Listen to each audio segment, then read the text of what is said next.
నమస్తే, welcome to Ayushman భవ. IUI అంటే ఏంటి? ఏ వయసు వారికి ఐయుఐ చేస్తారు? ఐయుఐ సక్సెస్ రేట్ ఎంత? ఎగ్ రిలీజ్ అయ్యాక ఎన్ని గంటల్లోపు ఐయుఐ చేయాలి? పీసీఓడి సమస్య ఉన్నవారికి కూడా ఐయుఐ చేస్తారా? ఎన్ని సంవత్సరాలు వెయిట్ చేశాక ఐయుఐ చేయించుకోవాల్సి వస్తుంది? మరిన్ని సందేహాలకు 49 సంతాన సాఫల్య కేంద్రం డాక్టర్ సంధ్య గారి సలహాల్ని, సూచనల్ని మనం ఇప్పుడు తెలుసుకుందాం. హలో డాక్టర్ సంధ్య గారు. హలో. ఐయుఐ అంటే ఏంటి? చాలా మందిలో ఉన్న డౌట్ ఇది డాక్టర్, ఏం చెప్తారు? సో ఐయుఐ అంటే ఇంట్రా యూట్రైన్ ఇన్సెమినేషన్, అంటే గర్భాశయంలోకి స్పర్మ్ అనేది మనం డైరెక్ట్గా ఎక్కించడం. ఈ ప్రొసీజర్ని ఐయుఐ అంటాం అన్నమాట. ఇది one of the important fertility treatments. Young couple మన దగ్గరికి వచ్చినప్పుడు, చాలా సంవత్సరాలు పెళ్ళయి యంగ్ వచ్చినప్పుడు 1 year వరకు వాళ్ళు ట్రై చేసిన తర్వాత మనం అసలు ఏంటి వాళ్ళలో ఇష్యూ అనేది చూస్తాం. ఫస్ట్ 2 డిఫరెంట్, అంటే మెన్కి అనాలిసిస్ ఉంటుంది, విమెన్కి అనాలిసిస్ ఉంటుంది. మెన్ అనాలిసిస్ చేసినప్పుడు వాళ్ళు సెమెన్ అనాలిసిస్ చేస్తాము. విమెన్కి టెస్ట్ ఆఫ్ ఓవ్యులేషన్, అంటే ఎగ్ రిలీజ్ అవుతుందా లేదా అనేది చూస్తాము. రకరకాల టెస్ట్స్ ఉంటాయి. ఎల్హెచ్ కిట్స్తో చూస్తాము, స్కానింగ్తో చూస్తాము, డిఫరెంట్ టైప్స్ ఆఫ్ టెస్ట్ ఉంటాయి, అవి చూస్తాము. ఇవన్నీ బాగానే ఉన్నాయి, ఇంకా వీళ్ళకి ప్రెగ్నెన్సీ రావట్లేదు, అండ్ ట్యూబల్ పేటెన్సీ, ట్యూబ్స్ అనేవి బాగున్నాయి అండ్ ప్రెగ్నెన్సీ రావట్లేదు అన్నప్పుడు then we will step up the treatment to IUI అనమాట, ఇంట్రా యూట్రైన్ ఇన్సెమినేషన్ అంటాము. సో ఇలాంటి ఎవరెవరికి చేస్తాము అని మీరు అడిగినప్పుడు, ఎవరెవరికి చేస్తాము అంటే ఇలా 1 year అయింది, కన్సీవ్ అవ్వట్లేదు, ఎగ్ అనేది రిలీజ్ అవుతుంది, అన్నీ బాగున్నాయి, వాళ్ళలో చేస్తాము. ఎండోమెట్రియోసిస్ గ్రేడ్ 1 గ్రేడ్ 2 అంటాం, ఆ ప్రాబ్లం ఉన్న వాళ్ళలో ఐయుఐ చేస్తాము. మేల్ ఫ్యాక్టర్ ఇన్ఫర్టిలిటీ, ఇంకా స్పర్మ్ కౌంట్లో మొటిలిటీ ఇష్యూస్ ఉంటాయి, మరీ సివియర్గా ఉండవు, మైల్డ్ మొటిలిటీ ఇష్యూస్ ఉన్న వాళ్ళలో ఐయుఐ చేస్తాము. అండ్ పీసీఓఎస్లో ఓవులేషన్ ఇండక్షన్ ట్రై చేసి సక్సెస్ కాకపోతే నెక్స్ట్ స్టెప్ అనేది ఐయుఐ చేస్తాం అనమాట. ఓకే డాక్టర్, మనకు విశాఖపట్నం నుంచి కాలర్ ఉన్నారు, నీలా గారు. నీలా గారు నమస్తే అండి, డాక్టర్ సంధ్య గారు ఉన్నారు, మాట్లాడండి. ఓకేనా. Hello. Hello, good afternoon ma'am. చెప్పండి మా. మ్యామ్, నాకు మ్యారేజ్ అయ్యి 6 years అవుతుంది. ఓకే. అయితే 2-3 డాక్టర్స్ దగ్గరికి చూపించాను అనమాట. ఓకే. పీసీఓడి ఉందని చెప్పారు, అది టాబ్లెట్స్ ఇచ్చారు, క్యూర్ అయ్యింది. థైరాయిడ్ ఉంది, దానికి మెడిసిన్ వాడుతున్నాను, 50 mg వాడుతున్నాను అనమాట. ఓకే. అయితే హస్బెండ్ కూడా బాగానే ఉంది, కానీ డాక్టర్ చెప్తారు కదా ఈ డ్యూరేషన్ లో మీట్ అవ్వాలని. అన్ని చేస్తాము, 6 months నుంచి ట్రై చేస్తున్నాము. ఓకే. కానీ ప్రెగ్నెన్సీ రావట్లేదు మ్యామ్. ట్యూబల్ టెస్ట్ చేయించుకున్నారా? హిస్ట్రోసాల్పింగోగ్రఫీ చేయించుకున్నాను మ్యామ్, 2 ట్యూబ్స్ ఓపెన్ లో ఉన్నాయి. సో మీరు next step you have to go for an IUI cycle మా. మీ ఏజ్ ఎంతమా? 34 మ్యామ్. ఓకే, మీరు కొంచెం స్పీడ్గా స్టెప్అప్ చేసుకోండి ట్రీట్మెంట్ని. ఐయుఐ 1-2 cycles ట్రై చేయండి. If it's not successful then will step up to an IVF cycle. ఎందుకంటే 35 దగ్గరకు వచ్చేస్తున్నారు కాబట్టి ఓవేరియన్ క్వాలిటీ, ఊసెట్ క్వాలిటీ అనేది తగ్గిపోతూ ఉంటుంది. So step up the treatment to IUI as fast as possible మా. ఐవీఎఫ్ కైనా చేయించుకోవాలని అనుకుంటున్నాము, కానీ ఎక్కువ అమౌంట్ అవుతుందా మ్యామ్? కొంచెం ఎక్స్పెన్సివ్ ట్రీట్మెంటే, బట్ సక్సెస్ రేట్ కూడా బాగానే ఉంటుంది నాన్న. Okay ma'am. ఓకే డాక్టర్, ఇప్పుడు కాలర్ మాట్లాడినట్లుగా ఈ ఐయుఐ ఏ ఏజ్ వాళ్ళకి మీరు ప్రిఫర్ చేస్తారు? ఏ ఏజ్ వరకు ఇది వర్తిస్తుంది? ఏ ఏజ్ వాళ్ళు అంటే పెళ్ళైన తర్వాత 21 to 35 you can do an IUI cycle. Above 35 కూడా చేయొచ్చు, but the success rate is drastically లో. అంటే చాలా స్టడీస్ చేసినప్పుడు అబౌవ్ 35 విమెన్కి ఐయుఐ సక్సెస్ రేట్ అనేది చాలా తక్కువ ఉంది. సో అబౌవ్ 35 వాళ్ళకి we prefer to do an IVF cycle than an IUI cycle అనమాట. ఓకే డాక్టర్, అనంతపూర్ నుంచి షేక్ మునావర్ గారు ఉన్నారు. షేక్ మునావర్ గారు, డాక్టర్తో మాట్లాడండి. మేడం నమస్తే. నమస్తే అండి. మేడం 2 days నుంచి గొంతు ఇదైపోయింది మేడం, బాగా కరకర ఇది వస్తుంది మేడం, పెయిన్ ఉంది మేడం. ఓకే డాక్టర్, అండ్ ఈ ఐయుఐ గురించి మనం మాట్లాడుకుంటున్నాం కాబట్టి ఈ ఐయుఐ సక్సెస్ రేట్ అసలు ఎలా ఉంటుంది అనేది రకరకాల డౌట్స్ ఉంటాయి. ఇప్పుడు మనకు ఒక కాలర్ చేశారు, ఐవీఎఫ్ చేసుకోవచ్చా, ఐయుఐ చేసుకోవచ్చా అని చెప్పి డౌట్ రేస్ చేశారు కదా. ఈ ఐయుఐ సక్సెస్ రేటు ఎంతవరకు ఉంటుంది, మీరేం చెప్తారు? సో ఇప్పుడు నార్మల్గా tablet method, basic tablet method try చేసినప్పుడు success rate is almost 5 to 6% ఉంటుంది. సో ఐయుఐ చేసినప్పుడు దానికంటే డబల్ ఉంటుంది, అంటే 15 to 16%, up to maximum up to 18% success rate ఉంటుంది. If all the parameters are normal, అంటే పెద్ద మేల్ ఫ్యాక్టర్ లేదు, ట్యూబ్స్ ఓపెన్ ఉన్నాయి, ఓవ్యులేషన్ బాగానే జరుగుతుంది అన్నప్పుడు 15 to 16% సక్సెస్ రేట్ ఉంటుంది ఐయుఐది. ఓకే మ్యామ్, అంటే ఈ ఐయుఐ ఒకసారి సక్సెస్ కాలేదనుకో ఎన్ని టైమ్స్ రిపీటెడ్గా చేయించుకోవచ్చు? డిఫరెంట్ స్టడీస్ అంటే యూరోపియన్ గైడ్లైన్స్ ప్రకారం, అమెరికన్ గైడ్లైన్స్ ప్రకారం తీసుకున్నప్పుడు యూరోపియన్ గైడ్లైన్స్ ప్రకారం దేసే 3 to 6 cycles of IVF IUI you can try. Before going for an IVF cycle 3 to 6 cycles other parameters బాగున్నప్పుడు. మిగిలిన నార్మల్గా ఇండియన్ సినారియోస్లో ఏంటంటే IUI 3 times చేసిన తర్వాత after for a 4th cycle the success rate comes down. అందుకని 3 to 4 maximum 4 cycles of IUI suggestible. అంతకంటే ఎక్కువ అనేది it's not suggestible. Okay, and ఈ ఐయుఐ చెయ్యాలి అంటే ఎగ్ కౌంట్ అది దాన్ని కూడా క్యాలిక్యులేట్ చేస్తారా మేడం? అది ఎంతవరకు ఉంటే ఐయుఐకి తీసుకెళ్తారు మీరు? నార్మల్ అంటే different types of egg counts ఉంటాయి. నార్మల్ రిజర్వ్ అంటే ఎగ్ కౌంట్ ఇటు 2 ఎగ్ ఓవరీస్ తీసుకున్నప్పుడు ఇటు 8 అరౌండ్ 10 to 15 ఫాలికల్స్ ఉన్నప్పుడు నార్మల్ ఓవేరియన్ రిజర్వ్ అంటాం. అలాంటప్పుడు IUI is suggestible, you can go for an IUI cycle. అదే కనుక ఓవేరియన్ రిజర్వ్ తక్కువ ఉందనుకోండి ఐయుఐ సక్సెస్ రేట్ చాలా తగ్గిపోతుంది అనమాట. అంటే ఇటు 2-3 ఎగ్సే ఉన్నాయి, అటు 2-3 ఎగ్సే ఉన్నాయి, రిజర్వ్ తగ్గిపోతుంది అన్నప్పుడు ఐయుఐ సక్సెస్ రేట్ కూడా తగ్గుతుంది. సో ఎగ్ రిజర్వ్ తక్కువ ఉన్న వాళ్ళకి usually we don't suggest an IUI cycle, will suggest an IVF cycle అనమాట. Okay, so IUI normal reserve ఉన్న వాళ్ళకి మినిమం అంటే కొంచెం బార్డర్ లైన్ రిజర్వ్ ఉన్న వాళ్ళకి it gives a good result IUI. Okay, అంటే ఇప్పుడు ఈ ఎగ్ కౌంట్ హెల్దీయా? ఎన్ని ఎగ్స్ రిలీజ్ అవ్వాలంటే మీరేం చెప్తారు? ఎగ్ కౌంట్ గురించి ఏం చెప్తారు? ఎగ్ కౌంట్ అనేది పీరియడ్ వచ్చిన 2వ రోజు స్కానింగ్లో తెలుస్తుంది. నార్మల్ విమెన్లో normal responder young 25-year-old women ఉంది, సో అంతా బాగానే ఉంది. యంగ్ విమెన్లో నార్మల్గా ఇటు 10 eggs అటు 10 eggs కనబడతాయి. Base line antral follicular count అంటాం. కానీ ఒక ఎగ్గే గ్రో అయ్యి రిలీజ్ అవుతుంది. దట్స్ నార్మల్ మెన్స్ట్రువల్ సైకిల్లో. ఈ 10లో ఒకటి సెలెక్షన్ జరిగి అది గ్రోత్లోకి వెళ్ళి అది రిలీజ్ అయ్యి అది ప్రెగ్నెన్సీ కాజ్ చేస్తుంది. సో నార్మల్ రిజర్వ్ అనేది ఇటు 10 అటు 10 8 to 10 ఉండాలి. ఒక ఎగ్ గ్రో అయ్యి రిలీజ్ అవ్వాలన్నమాట. ఓకే, స్పర్మ్ శాంపిల్ని ఐయుఐకి తీసుకెళ్లేటప్పుడు అది ఎంత మోతాదులో ఉండాలి? ఇట్లా రకరకాల డౌట్స్ కూడా ఉంటాయి కదా, ఎంత మోతాదులో ఉంటే మీరు ఐయుఐకి ఎలిజిబుల్ అని చెప్తారు? సో స్పర్మ్లో చాలా పారామీటర్స్ ఉంటాయి. సెమెన్ అనాలిసిస్లో count first parameter. WHO criteria ప్రకారం కౌంట్ అనేది 15 million ఉండాలి నార్మల్గా ప్రెగ్నెన్సీ రావడానికి. సో ఐయుఐ వరకు వెళ్ళడానికి 10 million వరకు మినిమం 10 million కౌంట్ అనేది ఉండాలన్నమాట.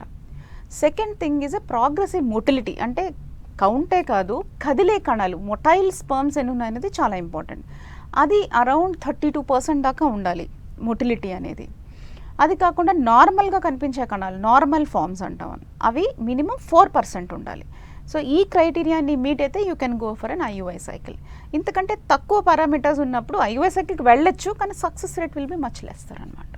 ఓకే, అంటే ఎగ్ ఒక ఉమెన్కి రిలీజ్ అయిన తర్వాత ఎన్ని గంటల్లో మీరు ఈ ఐయుఐ ట్రీట్మెంట్ని స్టార్ట్ చేస్తారు? ఎప్పుడు స్టార్ట్ చేస్తే సక్సెస్ రేట్ ఎక్కువగా ఎలా ఉంటుంది? సో ఐయుఐ ప్రాసెస్ చేసేటప్పుడు వీల్ గివ్ అంటే నార్మల్గా ఎగ్ అనేది మంచి సైజ్కి వచ్చిన తర్వాత we'll give a trigger injection. అంటే ఆ ఎగ్ రిలీజ్ అవ్వడానికి ఒక హార్మోన్ ఇంజెక్ట్ చేసి దాన్ని ఎగ్ రిలీజ్ అయ్యేలా చేస్తామన్నమాట. సో ఆ ఇంజెక్ట్ చేసిన తర్వాత 36 hours లోపు యూజువల్గా ఎగ్ రిలీజ్ అవుతుంది, అరౌండ్ 36 hours. సో ఆ టైంలో అంటే రిలీజ్ అయిన 1 to 2 to 3 hours ఆల్మోస్ట్ అదే టైంలో we'll plan an IUI cycle. Egg rice span is 24 hours, అంతకంటే ఎక్కువ సర్వైవ్ అవ్వదు. Sperm more than 7 to 8 hours survive అవుతుంది. సో ఎగ్ అందుకనే విమెన్ సైకిల్కి అనుగుణంగానే ఐయుఐ ప్లాన్ చేస్తాం. సో 24 hour సర్వైవల్లో ఈ ఎగ్ స్పర్మ్ మీట్ అవ్వేలాగా ఇంక్రీజ్ స్పర్మ్ కాన్సన్ట్రేషన్ అదే టైంలో కలిసేలాగా ప్లాన్ చేస్తాం అన్నమాట. ఓకే, ఇప్పుడు స్పర్మ్ శాంపిల్ తీసుకున్న తర్వాత ఐయుఐకి వెళ్ళడానికి ఎంత గ్యాప్ తీసుకుంటారు మీరు? విత్ ఇన్ 20 minutes చేయాలి. ఒక స్పర్మ్ శాంపిల్ ఇచ్చిన తర్వాత వీళ్ళు preparation, different types of preparation techniques ఉంటాయి. అంటే బ్యాడ్ స్పర్మ్స్, డెడ్ స్పర్మ్స్, అందులో ఉన్న కంటామినేషన్ అంతా తీసేయడానికి స్పర్మ్ ప్రిపేర్ అనేది చేస్తాం. ఒకసారి స్పర్మ్ ప్రిపేర్ అయిన తర్వాత విత్ ఇన్ 20 minutes ఐయుఐ చేస్తే success rate will be good. Okay, కొంతమందికి పెళ్ళై కూడా చాలా సంవత్సరాలు పిల్లలు లేకుండా బాధపడుతుంటారు. వాళ్ళ ఏజ్ కూడా పెరుగుతుంది, లైక్ 35 క్రాస్ అవ్వచ్చు, 36 అవ్వచ్చు. వాళ్ళకు ఐయుఐ చేస్తే సక్సెస్ రేట్ ఎంత ఉండొచ్చు? మీరు ప్రిఫర్ చేస్తారా వాళ్ళకి ఐయుఐ? ఇంట్రెస్టెడ్గా చెప్తున్నాను. 35 తర్వాత ఇండియన్ విమెన్లో, వెస్ట్రన్ విమెన్లో 40, అంటే వాళ్ళు మనకంటే 5 ఏళ్ళు లేట్గా రిజర్వ్ అనేది తగ్గిపోతుంది. ఇండియన్ విమెన్లో 35 తర్వాత ఐయుఐ చేయకూడదని ఏం లేదు, you can do an IUI. Success rate చాలా తగ్గిపోతుంది. నార్మల్గా 15 to 18% ఉన్నది 5%కి వచ్చేస్తుంది success rate. So we don't prefer to do an IUI. ఎందుకని చెయ్యకూడదని దిస్ నాట్ చెయ్యకూడదని ఏం లేదు, సక్సెస్ రేట్ తక్కువ ఉంటుంది. ఓకే మ్యామ్, అసలు ఇదంతా కాకుండా న్యాచురల్ ప్రెగ్నెన్సీకి ట్రై చేయాలి, ఎలాంటి మెడిసిన్ లేకుండా ఉండాలంటే మీరేం చెప్తారు? డెఫినెట్గా యంగ్గా పెళ్లి చేసుకోవాలి. సో మన వెన్ వీఆర్ యంగ్ మన fertility rate is very very high. 21 to almost 25-26 వరకు fertility rates are very high for both men and women అనమాట. సో యంగ్గా పెళ్లి చేసుకోవాలి first thing. Second thing, good food, healthy organic foods తినాలి, ఎక్కువ fruits, vegetables, ROS అంటే మన బాడీలో ఫ్రీ రాడికల్స్ అనేది తక్కువ ప్రొడ్యూస్ అయ్యేలా చూసుకోవాలి, గుడ్ వెయిట్ మెయింటైన్ చేయాలి, and alcohol smoking cut off చేయాలి both men and women, because bad effects ఉంటాయి కాబట్టి. ఈ లైఫ్ స్టైల్ అవి ఫాలో అయ్యి అంటే ఏదైనా మెన్స్ట్రల్ డిస్టర్బెన్సెస్ కానీ నార్మల్ మెన్స్ట్రల్ సైకిల్స్ ఉన్నప్పుడు కానీ తొందరగా డాక్టర్ హెల్ప్ తీసుకుని ముందుకెళ్తే chances of normal pregnancy is good. Okay ma'am, అంటే ఇప్పుడు ప్రెగ్నెన్సీస్ డిలే అవ్వడానికి, తొందరగా కన్ఫర్మ్ అవ్వకుండా ఉండడానికి స్ట్రెస్ కూడా ఒక రీజన్ అంటారా? ఈ lifestyles? Yes definitely. Stress in different angles అనమాట. ఒకటి మెంటల్ స్ట్రెస్. ఎందుకు అంటే women men both are more oriented towards their careers and targets, ఇవన్నీ వల్ల they have lot of mental stress. And one more thing, the time given to each other is very less nowadays. అంటే husband wife కలిసి ఉండే సమయం అనేది తగ్గిపోతుంది. So వాళ్ళిద్దరూ కలిసి ఉండే సమయం తగ్గిపోతే ఆబ్వియస్లీ ప్రెగ్నెన్సీ రేట్ అనేది తగ్గిపోతుంది. Third thing, increase in obesity in both men and women, increase in alcoholism, smoking in both men and women. And ఎన్వైరన్మెంట్లోనే టాక్సిన్స్ అనేవి పెరిగిపోతున్నాయి because of radiation which we exposed, and endocrine disrupting chemicals మనం తినే ఫుడ్స్లో, ఎయిర్లో, అన్నిట్లో ఈ disease ఉంటాయి. వాటి వల్ల దే ఎఫెక్ట్ ఆన్ స్పర్మ్. అంటే గోనెడ్స్ అనేవి మన ovaries and testis are more sensitive organs. So వీటి వల్ల మచ్ మోర్ ఎఫెక్ట్ అయ్యేది ఇవి స్పర్మ్స్ అవి ఎఫెక్ట్ అవుతాయి. సో దానివల్ల కూడా మన ఫర్టిలిటీ రేట్ అనేది తగ్గిపోతుంది. అండ్ చాలా మంది అమ్మాయిల్లో ఒక డౌట్ ఉంటుంది, PCOD అటాక్ అయిందంటే చాలు ప్రెగ్నెన్సీ కన్ఫర్మ్ అవ్వదు, PCOD వస్తే ఇక అంతే లైఫ్ స్టైల్ అంతా మారిపోతుంది, లావ్ అయిపోతున్నాం, హెయిర్ ఫాల్ అవుతుంది, ఇట్లా రకరకాల టెన్షన్స్ పెట్టుకుంటారు కదా. అసలు ఈ PCOD అంత ఎఫెక్ట్ చూపిస్తుందా? అది యాక్చువల్లీ లిటిల్ మిస్నోమర్ అండి. PCOS ఆర్ PCOD ఉన్న వాళ్ళు only 20 to 30% will have problems in fertility. వాళ్ళకి చిన్న మెడికేషన్తో, చిన్న IUI సైకిల్తోనే కన్సీవ్ అయ్యే ఛాన్స్ ఎక్కువగానే ఉంటుంది. బట్ ఒక 20 to 30% PCOSలో ఉంటే వాళ్ళలో ఎగ్ క్వాలిటీ అనేది చాలా పూర్గా ఉంటుంది. వాళ్ళలో ట్రీట్మెంట్ ఇచ్చినా కూడా సక్సెస్ అయ్యేది చాలా తక్కువ ఉంటుంది. న్యాచురల్గా కూడా చాలామంది PCO జస్ట్ 5% వెయిట్ లాస్ అయ్యి సైకిల్ రెగ్యులరైజేషన్ కోసం గుడ్ వెయిట్ మెయింటైన్ చేసి మస్క్యులర్ యాక్టివిటీ పెంచినప్పుడు ది గుడ్ హార్మోన్స్ రిలీజ్ అవుతాయి, ఓవ్యులేషన్ అనేది జరుగుతుంది, దే విల్ గెట్ ప్రెగ్నెంట్. కొంతమందికి ఇంకో 30% మందికి దే నీడ్ సపోర్ట్, ఇంకో 20 to 30% మందికి సపోర్ట్ ఇచ్చినా కూడా ఇష్యూస్ వస్తాయి. But it's lesser part only, not a major chunk of PCOS. Okay ma'am, and thyroid విషయానికి వస్తే థైరాయిడ్ వాళ్ళు కూడా సేమ్ ఇదే రెగ్యులర్గా ట్యాబ్లెట్ యూస్ చేస్తారు. బట్ వాళ్ళలో ఒక అపోహ ఉంది, థైరాయిడ్ ఉంటే ప్రెగ్నెన్సీ కన్ఫర్మ్ అవ్వదు ఇట్లా అని చెప్పేసి. మీరేం చెప్తారు? అండ్ ప్రికాషన్స్ ఎట్లా తీసుకుంటే బెస్ట్? థైరాయిడ్ ఉంటే ప్రెగ్నెన్సీ రాదు, it is not this thing అండి. Thyroid is an easy problem to treat. If you correct the hormone with the medication, it balances its hormone. So దాన్ని ఈజీగా బ్యాలెన్స్ చేయొచ్చు. And thyroid hormone problem correct చేసిన వెంటనే న్యాచురల్గా కూడా conceive అయ్యే chance చాలా మందికి ఉంటుంది.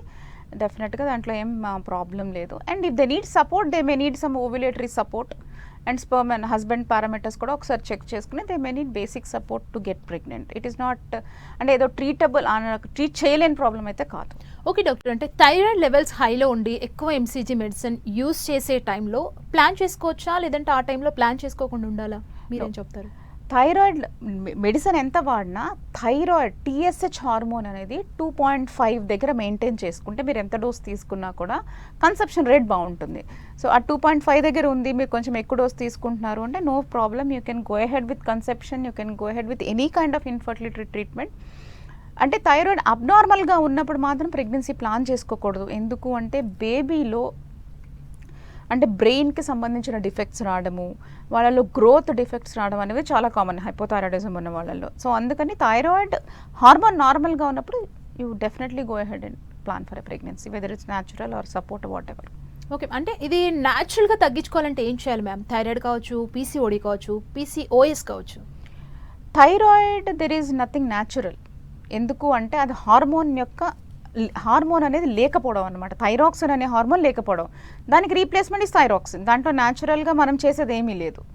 PCOS, yes, you can maintain a good diet, increase the muscular activity. ఎందుకంటే పీసీఓఎస్లో ఇన్సులిన్ రెసిస్టెన్స్ అనేది ఎక్కువ ఉంటుంది. అది తగ్గించడానికి మనం డయట్ మెయింటైన్ చేసి యాక్టివిటీ పెంచితే నార్మల్గా కన్సీవ్ అయ్యే ఛాన్స్ ఉంటుంది అండ్ ట్రీట్మెంట్కి కూడా గుడ్ రెస్పాన్స్ వస్తుంది. సో ఎప్పుడు గుడ్ హెల్దీ ఫ్రూట్స్ వెజిటబుల్స్ తినడము, ఎస్పెషల్లీ అంటే లీఫీ వెజిటబుల్స్ తినడము, వీటి వల్ల మన బాడీలో యాంటాక్సిడెంట్స్ అనేవి పెరుగుతాయి. ఎప్పుడైతే యాంటాక్సిడెంట్స్ పెరిగాయో ROS రియాక్టివ్ ఆక్సిజన్ అవి తగ్గుతుంది. సో మన కన్సెప్షన్ రేట్ అనేది పెరుగుతుంది అనమాట. ఓకే డాక్టర్, కర్నూలు నుంచి మనకు కాలర్ ఉన్నారు, సునంద గారు. సునంద గారు నమస్తే అండి. డాక్టర్ సంధ్య గారు ఉన్నారు, మీ ప్రాబ్లం ఏంటో చెప్పండి. నమస్తే మేడం. నమస్తే అమ్మా. మేడం నా age 41 years madam. Okay IVF కని వెళ్ళాం మేడం. ఓకే ఎగ్స్ అయితే తీసుకున్నారు, ఎంబ్రియోస్ కూడా ఫామ్ చేశారు madam. Okay 9 embryos good embryos వచ్చినాయి, 2 ఎంబ్రియోస్ ఫేర్ ఎంబ్రియోస్ వచ్చాయని చెప్పారు మేడం. వెరీ గుడ్ మా. తర్వాత మళ్ళీ మాది ఏజ్ ఎక్కువ ఉంది కాబట్టి PGTA టెస్ట్ చేసుకుంటే మంచిదని చెప్పారు మేడం. ఓకే అందుకని 4 ఎంబ్రియోస్ పంపించాం మేడం PGTA టెస్ట్ కి. ఓకే అమ్మా. 4 బాగలేవని చెప్పారు మేడం. Okay remaining embryos? అందులో ఇప్పుడు మేము 5 పంపించున్నాం మేడం. అది టెన్షన్ గా ఉంది మేడం. అన్ని అట్లానే పోతాయా లేదంటే ఛాన్స్ ఉంటుందా అనేది టెన్షన్ గా ఉంది మేడం. మీకు actually it's a good thing ఏంటంటే మంచి నంబర్ ఆఫ్ ఎంబ్రియోస్ ఎక్కువ వచ్చాయమ్మా. సో కరెక్టే, అబౌవ్ 40 ద రిస్క్ ఆఫ్ ఎన్యూప్లాయిడీ అంటే అబ్నార్మల్ PGTA ఛాన్స్ వచ్చేది ఎక్కువే.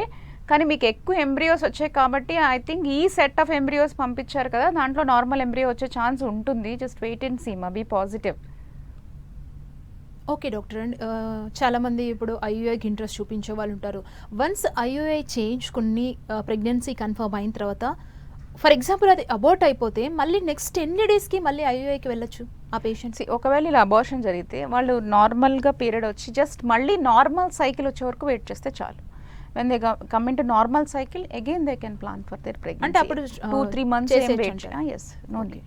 అంటే కొంతమందికి ప్రెగ్నెన్సీ కన్ఫర్మ్ అవుతుంది, అబార్ట్ అయిపోతుంది, అంటే న్యాచురల్గా ట్రై చేసే వాళ్ళకి అది కొన్ని కేసెస్లో జరుగుతుంది. దానికి రీజన్ ఏంటి మ్యామ్?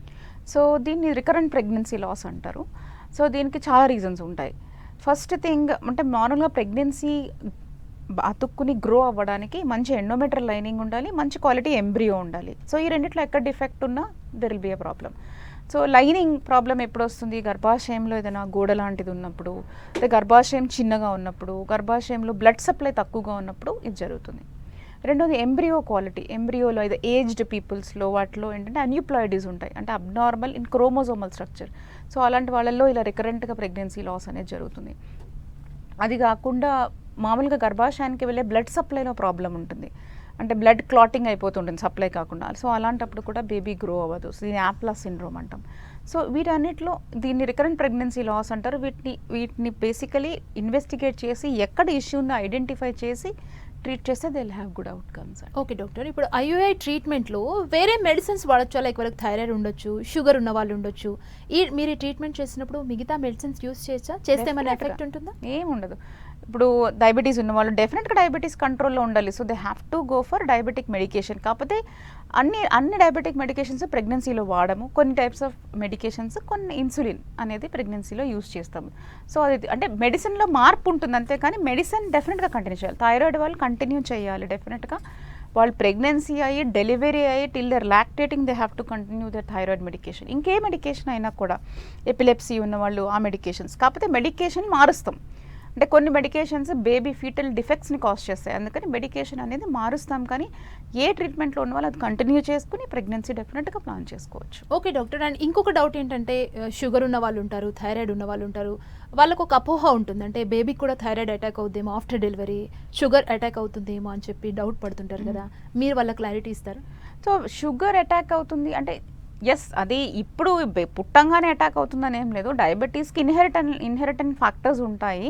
రేపు వాళ్ళు పెద్ద అయ్యాక డయాబెటిక్స్ అవ్వచ్చు, దాన్ని మనం ఇప్పుడే ప్రివెంట్ చేయలేము. ఇమీడియట్గా అటాక్ అవుతుందని దెర్ ఇస్ నో కాన్సెన్సస్. ఫ్యూచర్లో అంటే వాళ్ళు పెద్దవాళ్ళు అయినప్పుడు ఎస్ టైప్ 2 డయాబెటీస్ అనేది వస్తుంది. థైరాయిడ్ కంట్రోల్లో ఉండి మనం ప్రెగ్నెన్సీ ప్లాన్ చేసుకున్నప్పుడు థైరాయిడ్ అనేది చిల్డ్రన్కి ఏమీ రాదు, వెరీ రేర్ అకేషన్స్లో వస్తుంది. దానికి ఇన్హెరిటెడ్ ఇదేం లేదు, డయాబెటీస్ ఉన్నట్టు థైరాయిడ్కి అయితే ఏం లేదు. ఓకే డాక్టర్, మరో కాలర్ ఉన్నారు గుడ్లవల్లేరు నుంచి నిరీషా గారు. నిరీషా గారు నమస్తే అండి. డాక్టర్ సంధ్య గారు ఉన్నారు, మీ ప్రాబ్లం ఏంటో చెప్పండి. నమస్తే మేడం. నమస్తే అమ్మా. మేడం మా పెళ్ళై 9 సంవత్సరాలు అయింది. నా వయసు 95 సంవత్సరాలు. ఎంతమ్మా మీ వయసు? తర్వాత 3 సంవత్సరాలకి ఒక పాప పుట్టిందండి. ఆ పాప పుట్టిన తర్వాత మళ్ళీ ప్రెగ్నెన్సీ రాలేదు. డాక్టర్ ని కన్సల్ట్ చేసి వాళ్ళందరూ ఎండోమెట్రియం లో వాటర్ కనిపిస్తుంది, ఆ వాటర్ కనిపిస్తే కన్సీవ్ అవ్వడం కష్టము అని అన్నారు మేడం. ప్లాసెంటా ఎక్సైట్ ఇంజెక్షన్స్ 21 రాసి ఇచ్చారు. అవి వాడిన తర్వాత ప్రెగ్నెన్సీ ట్రీట్మెంట్ ఇస్తా అన్నారు మేడం. ఓకే. అదే ఇప్పుడు ఎలాంటి జాగ్రత్తలు తీసుకోవాలి దాని నుంచి ఏంటి అని. కాదమ్మా, మీకు ఏమైనా లాప్రోస్కోపీ ప్రొసీజర్ ఏమైనా చేశారా? అంటే ట్యూబ్స్లో ఏమైనా నీరు ఉండడము? మేడం ట్యూబ్స్ ఏమైనా బ్లాక్ ఉన్నాయా అని హెచ్ఎస్సి చేశారు మేడం. ఓకే. ఆ బ్లాక్ ఏమి లేదన్నారండి. అంటే ట్యూబ్స్లో ఏమైనా నీరు పట్టినట్టు ఉండడము, అలా ఇన్ఫెక్షన్కి సంబంధించిన ఏమైనా కనబడ్డాయమ్మా హెచ్ఎస్జిలో? అంటే హెచ్ఎస్జిలో కనిపించలేదు కానీ మేడం డే 2లో చేశారు స్కానింగ్, అప్పుడు మాత్రం ఎండోమెట్రియం లో వాటర్ కనిపిస్తుందని చెప్పారు మేడం. Okay okay. అంటే మీకు ఇప్పుడు ఏజ్ ఎంతమ్మా? 31 years మేడం. 31 years. అంటే మేబీ ఇన్ఫెక్షన్ ఉండుండొచ్చుమా. ఇన్ఫెక్షన్ ట్రీట్ అయిన తర్వాత మీరు ప్రెగ్నెన్సీ ప్లాన్ చేసుకోండి, డెఫినెట్గా పాజిటివ్ వస్తుంది. ఓకేనా? ఓకే డాక్టర్, అండ్ ఐయుఐ చేయించుకున్న వాళ్ళలో ట్విన్స్ పుట్టే ఛాన్స్ ఉంటుందా? ఉంటుంది. ఉంటుందా? సో ఎలాగా అంటే ఇప్పుడు ఐయుఐ సైకిల్ మనం ప్లాన్ చేసినప్పుడు ఎగ్స్ పెరగడానికి ట్రీట్మెంట్ ఇస్తాము. సో ఒక ఎగ్ పెరగచ్చు, 2 eggs పెరగచ్చు, 3 eggs పెరగచ్చు. 3 eggs కంటే ఎక్కువ పెరిగినప్పుడు మనం ఐయుఐ సైకిల్ చేయము. 2 eggs పెరిగాయి అనుకోండి, 2 eggs స్పర్మ్తో కలిసి అవి ఇంప్లాంట్ అయితే ట్విన్ ప్రెగ్నెన్సీ వస్తుంది. 3 eggs అయితే ట్రిప్లెట్ వస్తుంది, బట్ వెరీ రేర్ అకేషన్స్లో వస్తుంది. 1 అయితే 1 బేబీ వస్తుంది. ఐయుఐ సైకిల్లో ట్విన్ ప్రెగ్నెన్సీస్. ఓకే డాక్టర్, అంటే చాలా మందిలో ఇంకొక డౌట్ ఉంటుంది, పీరియడ్ స్కిప్ అయ్యి పీరియడ్ రావట్లేదు అనుకున్న తర్వాత ఇమ్మీడియట్గా ప్రెగ్నెన్సీ టెస్ట్ చేసేసుకుంటారు. బట్ దానికి కొంతమంది చెప్తుంటారు కొంచెం 1 week ఆగాలి అని రకరకాలుగా చెప్తుంటారు కదా, మీరేం చెప్తారు? నార్మల్గా పీరియడ్ మిస్ అయిన తర్వాత ఇమ్మీడియట్గానే ప్రెగ్నెన్సీ టెస్ట్ పాజిటివ్ వస్తుంది. అసలు బ్లడ్లో అయితే మిస్ అవ్వక ముందే మనం డిటెక్ట్ చేయొచ్చు. బట్ పీరియడ్ మిస్ అయితే కానీ మనకు డౌట్ రాదు కాబట్టి we usually don't do it. నార్మల్గా డే 27కే మనకి బీటా హెచ్సిజీ అనేది బ్లడ్లో పెరుగుతుంది ఒకవేళ ప్రెగ్నెన్సీ వస్తే. కానీ యూరిన్లో తెలియకపోవచ్చు. యూరిన్లో తెలియడానికి ఒక 1 week 4-5 days అయితే టైం పడుతుంది. ఇమీడియట్గా చేసుకోవచ్చు. ఇట్స్ నాట్ 1 week వెయిట్ చేయక్కర్లేదు. మీ సైకిల్ మీది 28 days సైకిల్ అంటే 29th day you can do a test, no problem. అంటే కొంతమందికి డిలేడ్ ఇంప్లాంటేషన్ ఉన్నప్పుడు 1 week తర్వాత తెలుస్తుంది. సో అందుకే 1 week is safer time to wait and see pregnancy. Okay doctor, Kodad నుంచి మరో కాలర్ ఉన్నారు. నమస్తే అండి. నమస్కారం మేడం. డాక్టర్ గారు ఉన్నారు, మాట్లాడండి, మీ ప్రాబ్లం ఏంటి? నమస్తే మేడం. నమస్తే అమ్మా, కోదాడ నుంచి మాట్లాడుతున్నాం అండి. చెప్పండి. మా మిస్సెస్ కి ఇట్లా ప్రెగ్నెంట్ వచ్చిందని ఖమ్మం తీసుకెళ్ళామండి. ఖమ్మంలో ఓకే. అయితే స్కాన్ చేశారండి. స్కాన్ చేస్తుండగా ఒక ట్యూబ్ పగిలిపోయిందని చెప్పారు. ఓకే. అయితే ఆ ట్యూబ్ తీసేశారండి. ఓకే. అయితే మళ్ళీ ప్రెగ్నెన్సీ ట్రై చేయండి అని అన్నారు. అయితే నార్మల్ ప్రెగ్నెన్సీ వచ్చే అవకాశం ఉందా మేడం? అమ్మ, ఒక ట్యూబ్ ఉన్న నార్మల్గా ప్రెగ్నెన్సీ వస్తుంది. మీ ఒక ట్యూబ్ పేటెంట్గా ఉందో అంటే ఓపెన్గా ఉందా లేదా ఒకసారి టెస్ట్ చేయించుకోండి. టెస్ట్ చేయించుకుని నార్మల్ ప్రెగ్నెన్సీ కూడా మీరు ట్రై చేయొచ్చు. లేకపోతే బెస్ట్ థింగ్ ఎక్కువ టైం వేస్ట్ అవ్వకుండా ఉండాలి అంటే ఐయుఐ సైకిల్ ట్రై చేయండి. సింగిల్ ట్యూబ్తో ఐయుఐ సైకిల్ చేసినప్పుడు మంచిగా ప్రెగ్నెన్సీస్ వస్తాయి. సో ఐయుఐ సైకిల్ ఒకటి ట్రై చేయండి సింగిల్ ట్యూబ్తో. ఓకే మ్యామ్, మరో కాలర్ ఉన్నారు వరంగల్ నుంచి రవీందర్ గారు. నమస్తే అండి, డాక్టర్ సంధ్య గారు ఉన్నారు, మీ ప్రాబ్లం ఏంటో చెప్పండి. మేడం నమస్కారం మేడం. నమస్తే అమ్మా. మేడం మాకు మ్యారేజ్ అయ్యి 20 years అవుతుంది మేడం. ఓకే. మాకు ఇంతవరకు చిల్డ్రన్స్ లేరు. మా భార్యకు పీసీఓడి ప్రాబ్లం ఉందని అప్పుడు చెప్పారు. చాలా దిక్కులో మెడిసిన్ వాడినా మేడం. ఓకే. కొన్నిసారి సరిగా ఉండకపోయేది. 3 months ఒకసారి ఉండేది మేడం. 15 రోజులు ఉండేది అట్లా. ఓకే. నాకు వచ్చేసి కౌంట్ ఆ మధ్యలో బాగుంది మేడం. ఈ మధ్యలో కొంచెం తగ్గింది మేడం. ఓకే. నాకు 42 years, మా భార్యకు 35 years. ఓకే. ఐవీఎఫ్ చేయించుకోవడానికి ఏమన్నా ఇప్పుడు అవకాశం ఉందా మేడం? మాకు ఏజ్ బారైందా? ఐవీఎఫ్కి మీకేం ఏజ్ బార్ అవ్వలేదు. ఐవీఎఫ్ సైకిల్ డెఫినెట్గా చేయించుకోవచ్చు. అసలు ఎగ్ రిలీజ్ అవుతుందా అంటే ఇంతకుముందు ఏ ట్రీట్మెంట్ చేయించుకున్నారు అని దాన్ని బట్టి మనం ఈ ట్రీట్మెంట్ ప్లాన్ చేద్దాము. సో ఇన్ని ఇయర్స్ ఆఫ్ పీసీఓఎస్ ఉంది, మీకు కూడా కౌంట్ తక్కువ ఉంది అన్నారు కాబట్టి IVF is an ideal treatment అండి. మీరు ఇంకా లేట్ చేయకుండా definitely go for an IVF cycle. And doctor, haemoglobin ఇంత పర్సెంట్ ఉండాలి అనే దానికి ఈ ప్రెగ్నెన్సీ కన్ఫర్మేషన్కి ఏమన్నా ఉంటుందా రిలేషన్? హిమోగ్లోబిన్ అనేది బేస్ లైన్ డెఫినెట్గా ఉండాలి. హిమోగ్లోబిన్ తక్కువగా ఉన్నప్పుడు ఫర్టిలిటీ కూడా తక్కువ ఉంటుంది, ప్రెగ్నెన్సీ వచ్చాక కాంప్లికేషన్స్ అనేవి ఎక్కువగా ఉంటాయి అన్నమాట. సో మినిమం 10 అనేది హెచ్బి ఉంటేనే మనం ప్రెగ్నెన్సీ ట్రీట్మెంట్, ఫర్టిలిటీ ట్రీట్మెంట్ అనేది చేస్తాం. Okay doctor, thank you so much అండి. డాక్టర్ సంధ్య గారు ఐయుఐ గురించి చాలా విషయాల్ని మా 10 టీవీ ప్రేక్షకులకు తెలియజేశారు. Thank you so much doctor.